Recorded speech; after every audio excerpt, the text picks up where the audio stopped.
श्रीमद् गीता एकादश अध्याय विश्वरूप दर्शन योग। एकादश अध्याय विश्वरूप दर्शन योग में भगवान श्री कृष्ण अर्जुन को अपना विराट सार्वभौमिक स्वरूप दिखाते हैं, वह रूप जिसमें संपूर्ण ब्रह्मांड, सभी जीव, काल, सृष्टि और संहार समाहित हैं। अर्जुन जब भगवान से उनके वास्तविक रूप को देखने की इच्छा प्रकट करता है, तब श्री कृष्ण उसे दिव्य दृष्टि प्रदान करते हैं, जिससे वह यह अद्भुत, असीम और तेजस्वी रूप देख पाता है। इस विराट दर्शन से अर्जुन पहले आश्चर्यचकित होता है, फिर भयभीत होता है और अंततः भगवान से क्षमा याचना करता है।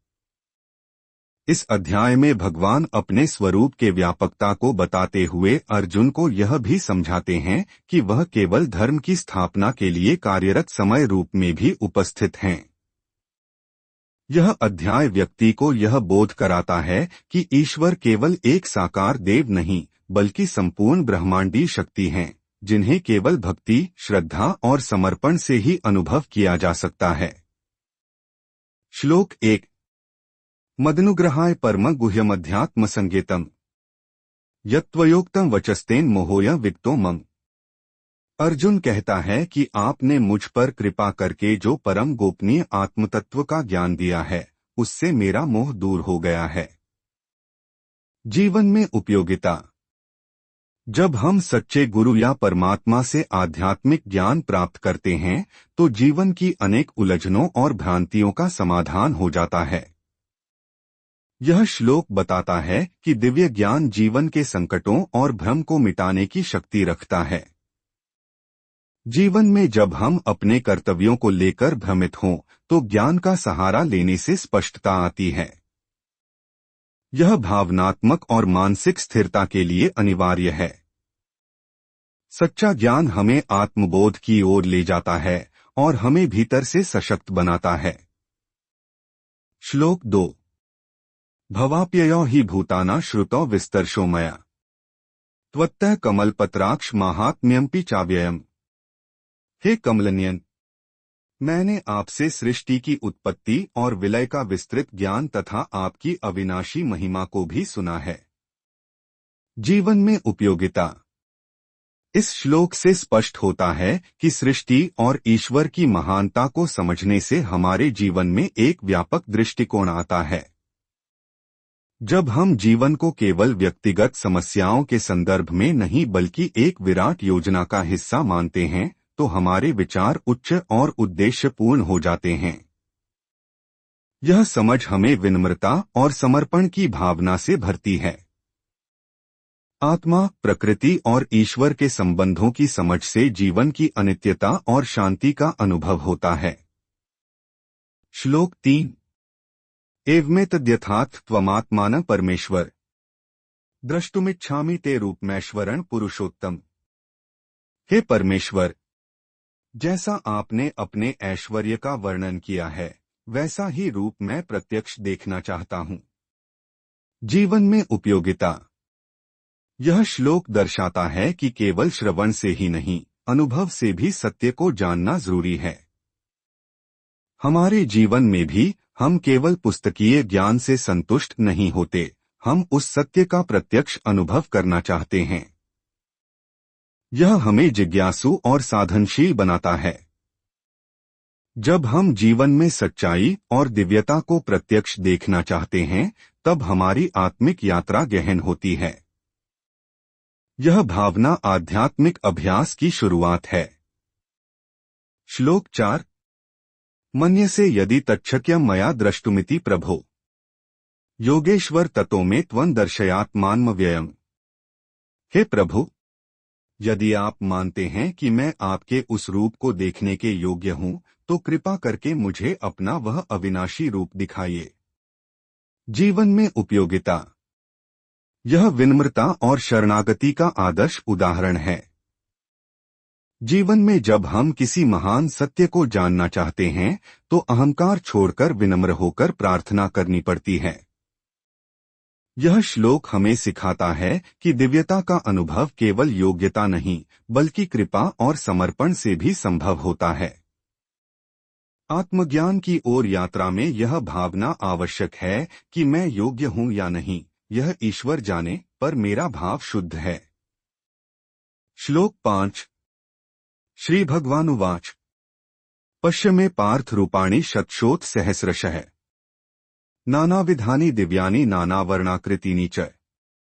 भगवान बोले, हे पार्थ, अब मेरे सैकड़ों हजारों अलौकिक अनेक रंगों और आकृतियों वाले रूपों को देखो।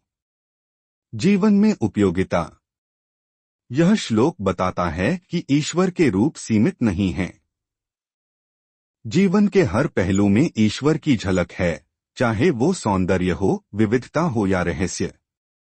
हमें हर व्यक्ति, स्थिति और प्रकृति में ईश्वर की उपस्थिति को देखने की दृष्टि विकसित करनी चाहिए।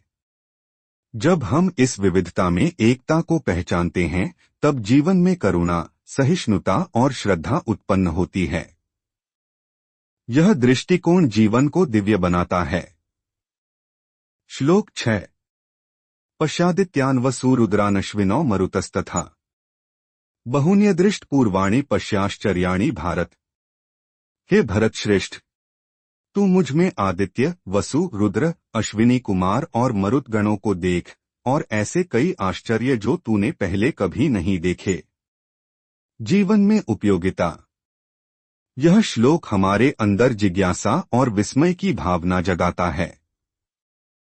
जीवन में ऐसे कई अनुभव होते हैं जो हमारी कल्पना से परे होते हैं, यदि हमारी दृष्टि खुली हो। जब हम अपने भीतर और बाहर के संसार को श्रद्धा और विस्मय से देखते हैं, तो हमारा अहंकार टूटता है और ज्ञान का मार्ग खुलता है। ईश्वर की सृष्टि में अनेक रहस्य हैं जिन्हें हम केवल सीमित दृष्टि से नहीं देख सकते। श्लोक 7। इहैकस्थं जगत्कृत्स्न पश्याद्य सचराचरम् मम देहे गुडाकेश यच्चान्यद्रष्टुमिच्छसि। हे अर्जुन, अब मेरे इस एक ही शरीर में समस्त चर और अचर सृष्टि को और जो कुछ तू देखना चाहता है, सब देख। जीवन में उपयोगिता। इस श्लोक से हमें यह सीखने को मिलता है कि संपूर्ण ब्रह्मांड एक ही परम सत्ता में स्थित है। यह अद्वैत की भावना को पुष्ट करता है, सब कुछ एक ही है। जब हम दूसरों को अपने जैसा समझते हैं, तो द्वेष, क्रोध और अहंकार मिटने लगते हैं।